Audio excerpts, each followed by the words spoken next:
운동이 예방할 수 있는 암이 7가지가 있습니다. 그래서 여기 보면은 마지막에 위암이 있고, 위암 같은 경우는 주 3회 이상의 운동을 하면, 격렬한 유산소 운동하면 예방할 수 있는 암 중에 하나로 알려져 있습니다. 유방암, 그리고 결장암, 그리고 전립선암, 이 3가지가 밝혀져 있습니다. 환자들이 이제 운동 얘기를 하면 위암 환자분들이 날씬하세요. 이미 이제 위암에 걸렸고 살도 별로 안 찌는데 그렇게 중요할까? 이렇게 묻는 경우가 많이 있습니다. 위암 환자도 운동 신경을 써야 하는데요.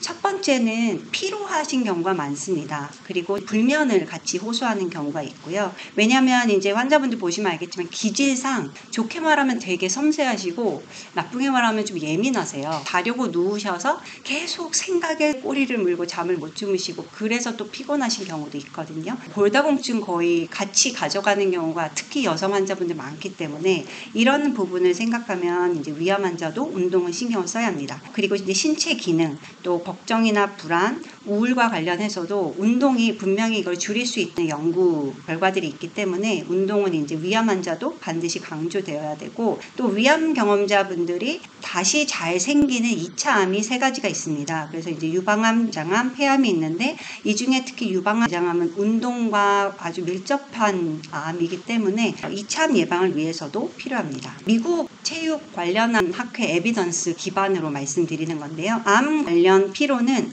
반드시 유산소 근력 운동이 같이 되어야 해요. 유산소 운동은 여러분들 우리 많이 들으신 것처럼 이 정도는 걷는 걸로 다 가름될 것 같습니다. 다만 환자분들 걸으실 때 좀 빠르게 걷기를 하셔야지 도움이 되고, 근력 운동은 주 2회 정도는 꼭 하시도록 이야기하고 있습니다. 그래서 건강 관련 삶의 질은 앞에 거보다 조금 더 운동을 해야 합니다. 그래서 고강도 운동이 들어가야 삶의 질이 올라간다고요. 신체 기능도 마찬가지입니다. 그리고 우울이나 걱정, 불안 같은 경우는 근력 운동은 근거는 별로 없었고 유산소 운동은 매우 밀접하게 하이 퀄리티로 에비던스가 있습니다. 그리고 뼈 건강 같은 경우는 유산소 운동은 그렇게 근거가 아주 에비던트하게 나오진 않았지만 상당히 고강도 운동을 해야지 도움을 받을 수 있는 것으로 되어 있습니다. 수면 같은 경우도 근력 운동은 그렇게 근거는 불충분하지만 유산소 운동이 도움이 됩니다. 그래서 제가 정리하면 이렇게 유산소 운동이랑 근력 강화 운동으로 이제 에비던스가 있습니다. 그런데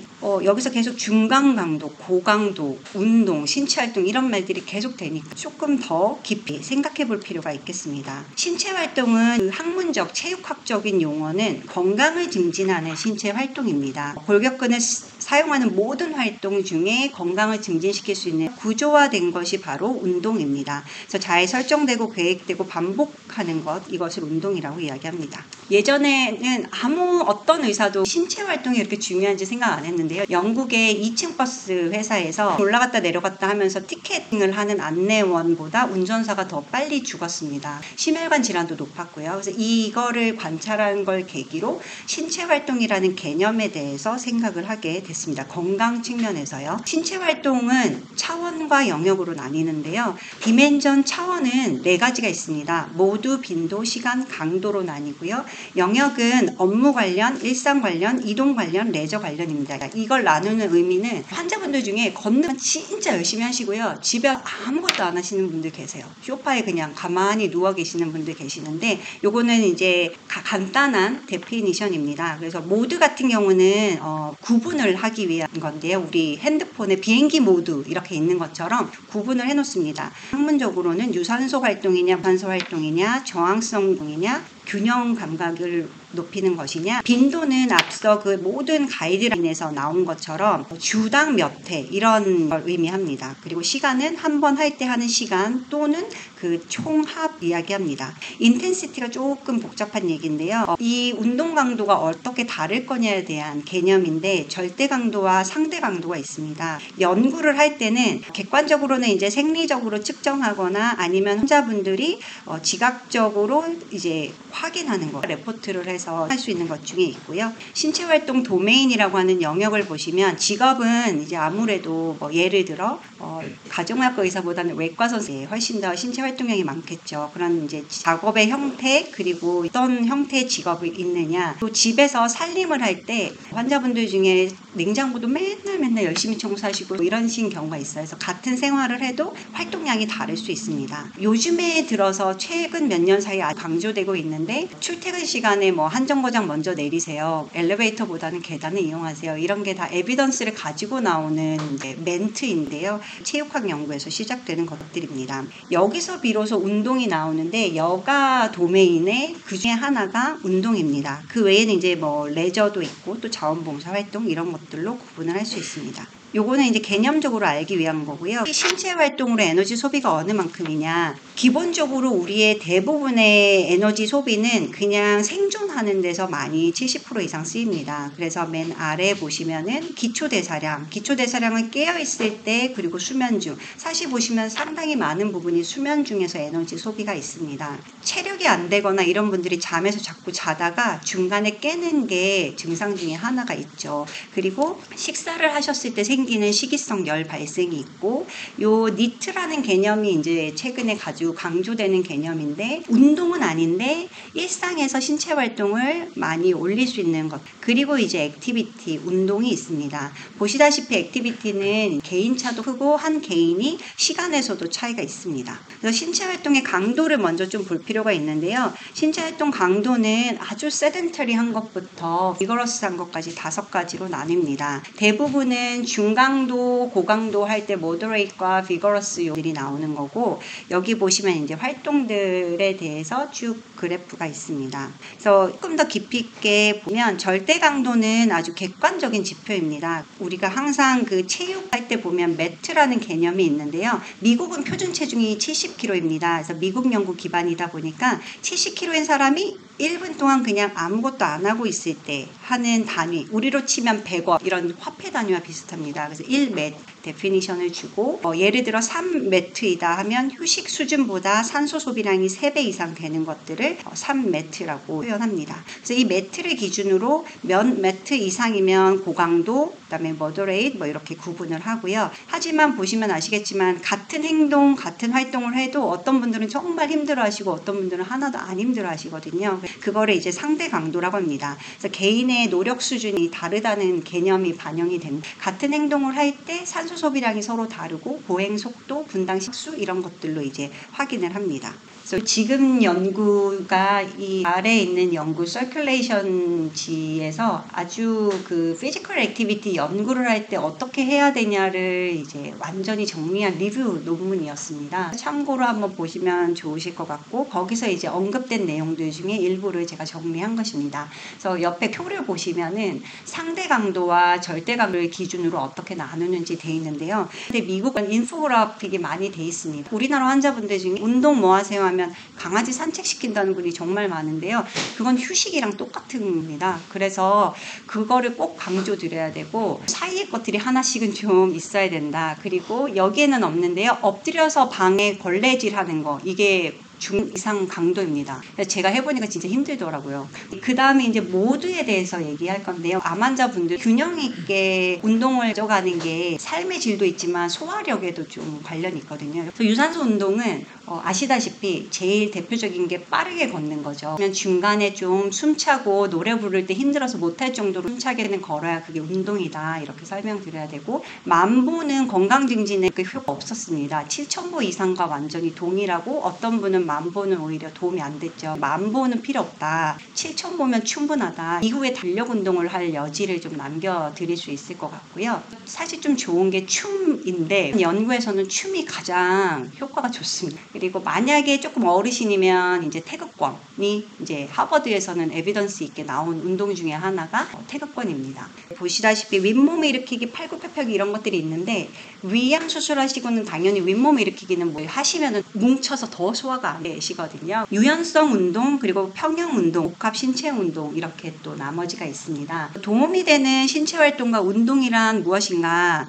베네핏이 있는데요. 어느 일 수준 되면 이제 위험하기 때문에 도움이 된다고 보기 어려운 수준이 있습니다. 그래서 이 연구를 보시면 왼쪽에 이제 세덴터리는 당연히 제일 나쁘고요. 모든 체육 관련 가이드라인의 첫 줄, 캔서 환자든 시니어든 이 세덴터리를 피하라는 게 이제 가장 에비던스 있습니다. 그래서 가만히 있지만 않으면 된다가 있고요. 한 주에 300분 이상 넘어갈 때는 사람에 따라서는 함이 의미 있게 올라가는 것으로 적절한 값을 환자한테 좀 설명을 해야 될 것 같은데요. 여기 보면은 이제 환자분들이 초기에 조금 지나고 나면 건강기능식품에 이제 꽂히시면서 그때 하시는 말씀이 면역력이 떨어진 것 같아요. 이렇게 얘기를 하세요. 네, 소화가 안 되는 부분이 있기 때문에 항상 미간에 주름이 있으시고 요런 분들은 한 10년 이상 된 분들이지만 이제 상체 머슬이 좀 빠지면서 이렇게 있고 구부정해지다 보니까 어깨 관절이 조금 불편해지는 경우가 있습니다. 대부분 암 환자분들은 하나에 꽂히시면 이게 컨트롤이 안 되는 겁니다. 걷는 걸 줄이고 차라리 다른 운동 하실 수 있게 해야 돼요. 여기서 이제 신체 활동과 기질 있는데요. 위암 여성한테 수술하고 이제 퇴원하시잖아요. 대부분 분들이 제일 먼저 하는 게 냉장고 정리예요. 뭐든 다 되게 꼼꼼하게 하시고 그런 기질이 있어서 이런 분들이 좀 소화가 더 안 되시는 것 같고요. 운동을 왜 하냐? 환자분들이 생각하는 면역력이죠. 체력은 사실 학문적 용어로는 신체 적합성입니다. 이게 환자들이 말하는 면역력이구나라고 아실 거예요. 항상 말하는 게 피로하다고 하시는데 활기차면서 주의력 있게 일상 업무를 다 수행할 수 있고 또 여가도 즐길 수 있고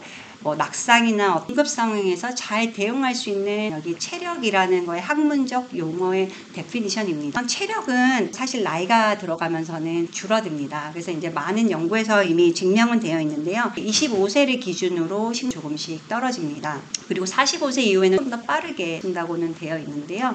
여기서 이제 체력은 그러면 어떤 것들이 체력을 구성하느냐? 건강 관련해서는 5가지 구성 요소가 조화를 이루어야 됩니다. 그래서 심폐지구력, 근지구력, 근력, 유연성, 체성분 이런 게 있고요. 기술 관련해서는 아주 밀접하진 않지만 삶의 질을 올리는 데 반드시 필요합니다. 그리고 밸런스나 민첩성, 속도, 반응 시간, 파워 이런 것들이 있고 이게 다 조화를 이루면 정말 좋고 어떤 운동을 하든 잘 맞으시는데 이게 이제 균형이 안 맞으면 좀 불편해 하시고요. 그러면 위암 환자한테 보면 제일 필요한 게 기술 관련해서는 그 모든 걸 다 채우기는 어려우신 것 같습니다. 그래서 중요한 게 코디네이션은 정말 그 조금 더 지나신 다음에 얘기고요. 초기 위암은 균형 감각만 유지할 수 있으면 좋을 것 같습니다. 그리고 파워를 좀 유지해야 되고요. 건강 관련해서는 이제 심폐지구력과 그런 것들을 좀 챙겨야 되고 제일 마지막에 체성분도 관련 체력 중에 한 요소이면서 위암 환자분들에게 되게 중요한 파트가 되겠습니다. 그래서 체력을 보면 구성 요소가 조금 다 다르게 감소합니다. 연령 표준화 데이터 연구 보면 노화에 따라서 균형과 근지구력이 제일 먼저 떨어집니다. 제가 생각했을 때 초기에 수술하고 1년은 정말 뭐든 열심히 하실 의지가 있으신 상태거든요. 그래서 그때 감각을 수 있는 운동을 좀 가르쳐 드리면 그때는 정말 열심히 하세요. 이 시기가 골든타임이 아니에요. 그 다음에 이제 심폐지구력, 최대 근력 이런 게 순서적으로 떨어집니다. 재밌는 게 수술 전에 저는 위암 진단 받았을 때 선생님들이 이 얘기를 해주면 진짜 도움 될 것 같다고 생각하는 게 위암 진단까지 뭐 한 2, 3개월 있을 때 이게 쓸데없는 고민을 해서 스트레스를 만들어가지고 더 병을 악화시키고 더 안 먹고 이러신 경우가 있는데 체력을 올려놓으면 보통 체력인 분이 그래도 조금 노력하셔서 좋은 체력으로 올려놓으면 나이가 되면 그래도 천천히 떨어집니다. 한 개인은 10년 단위로 체력이 떨어지는 건 맞지만 개인 간은 확연히 차이가 있습니다. 보시면 유산소 운동을 안 하는 제가 그냥 저질 체력이라고 항상 말하는데요. 저질 체력인 여자 25세 운동 꽤 잘하는 체력이 좋은 60대랑 비슷합니다. 실제 우리나라 연구도 20대 여자보다 50대 여자가 더 건강하고 근육이 많은 걸로 모든 데이터가 나오거든요. 그래서 남자 같은 경우는 우리가 막 운동선수로 살 수는 없지만 체력을 좀 좋게만 만들어 놓으시면 좋은 체력 55세와 보통 체력 40세가 비슷합니다. 수술 전에는 한 2, 3개월 근력 운동을 좀 돈을 써서라도 배워라고 하시면 좋겠고 수술 직후에서는 을 키우는 운동을 좀 강조하는 게 도움이 될 것 같습니다. 여자도 마찬가지입니다. 여자는 더 극명한데요. 만약에 운동 좀 매일 하시는 여자분들이면 70대와 또 20대가 비슷한 경우도 있습니다. 저는 이제 진료실에 오는 경우에 보통은 5년 이후다 보니까 이제 대부분 어깨나 요 소흉근 요런 게 좀 안 좋아서요. 요런 거를 좀 운동하라고 이제 책을 하나 그때 위암 환자분 위한 책을 썼는데 거기다 좀 담았던 내용입니다. 골반 주변에 근육이 빠지다 보니까 좀 틀어지시거든요. 그래서 허리가 아픈데 날씬하셔서 그게 척추의 문제라기보다는 보통 요방형근이나 장요근의 문제입니다. 기본적으로 스트레칭을 꼭 하셔야지 가동성이 나오고 나중에는 이제 족저근막염이 생기세요. 족저근막염이 생겨서 정형외과 가면 걷지 말라고 하고 걷지 말라고 하면 다른 운동이라도 하셔야 되는데 아무것도 안 하시고 이게 악순환이 되는데요. 이제 또 쥐가 난다고 많이들 말씀하세요. 그게 정말 열심히 걸으시는데 종아리랑 발만 계속 근육을 쓰기 때문입니다. 저녁에 마사지 하는 거를 알려드리고 환자들한테 제가 했을 때 환자들이 도움받았다고 하셨던 건 그 캔 음료 얼린 걸 밤에 꺼내서 별로 왔다 갔다 하시면 그게 차가운 거는 통증을 줄여줄 수 있고 그래서 잘 때 쥐가 좀 덜 날 수 있습니다. 근육이 없는데 바른 자세를 하려면 항상 긴장을 하고 계셔서 더 피곤하시거든요. 20대는 이 상태로 자도 그냥 잠만 자면 다 풀려요. 40대 이후부터는 회복이 안 되거든요. 그래서 자기 전에 꼭 풀어줘야 되는데 그거에 대한 안내를 좀 해야 되고 바른 자세로 걷는 게 중요하다는 게 교육이 되어야 되고 신체활동 지침은 젊은 성인 같은 경우에는 유산소, 근력, 65세 성인은 하나 더 추가되어 있는데요. 균형을 유지할 수 있는 운동. 이게 암 가이드라인도 똑같습니다. 캔서 환자도 65세 이상 체력 자체가 좀 떨어진 걸로 보통 정의를 하고 운동이 들어가는데 이게 태극권이 강조가 되고 있습니다. 요즘은 이제 기대연명이 워낙에 길다 보니까 80대에도 위암 수술하시고 이런 분도 계시고 그러니까 그런 분들은 골고루 할 수 있게 해야 되고 젊은 분들은 근력 운동을 강조하면 좋을 것 같습니다. 이걸 그럼 어떻게 활용할 거냐 이렇게 보여주고 고강도세요 이렇게 하기는 조금 어렵기 때문에 유산소 운동은 아까 말씀드린 것처럼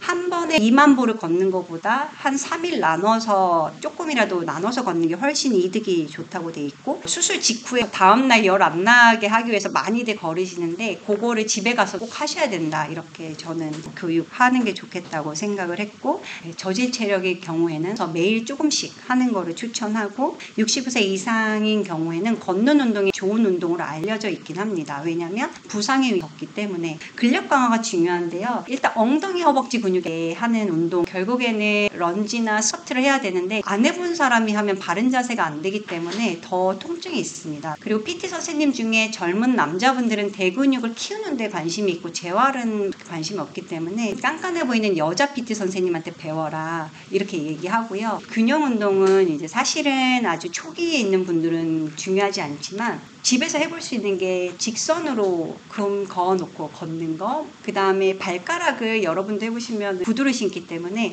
새끼 발가락과 네 번째 발가락에 힘을 주지 않고 걷는 경우가 많습니다. 그런 발의 운동을 좀 하는 거. 그래서 저는 체크리스트에 오늘 뭐 하기 이런 거 드리는 것도 좋겠다고 생각을 합니다. 그래서 그 다음에는 이제 한 2년만 지나도 골다공증 골감소증이 되기 때문에 사실 근력 운동의 끝은 골다공증 예방 운동이라고 생각을 합니다. 여기 자세를 보시면은 운전할 때인데요. 운전을 할 때 바른 자세를 하려는 생각 때문에 허리를 조금 띄우고 하시게 됩니다. 그럼 하고 나면 통증이 많이 있으시거든요. 오히려 엉덩이를 조금 더 뒤로 넣고 아랫배에 힘을 줘서 그 등을 완전히 붙인다. 힘드신 경우 많기 때문에 요거를 좀 강조드리고 잘 때도 이렇게 아래쪽에 뭔가 대고 잔다. 요 뼈를 보호하기 위한 생활 습관입니다. 앉아 계실 때는 발을 조금 높이 두는 게 좋아서 폰 같은 거를 대고 있으시면 좋고요. 보시면 누워서 하는 운동이 대부분 어깨 관절을 강화시키는 운동들이고요. 보통 누워서 슈퍼맨 한 운동들을 하고 이틀에 한 번은 꼭 하셔라. 집에서 할 수 있는 것들, 병실에서 할 수 있는 것들 이렇게 생각하시면 될 것 같고요.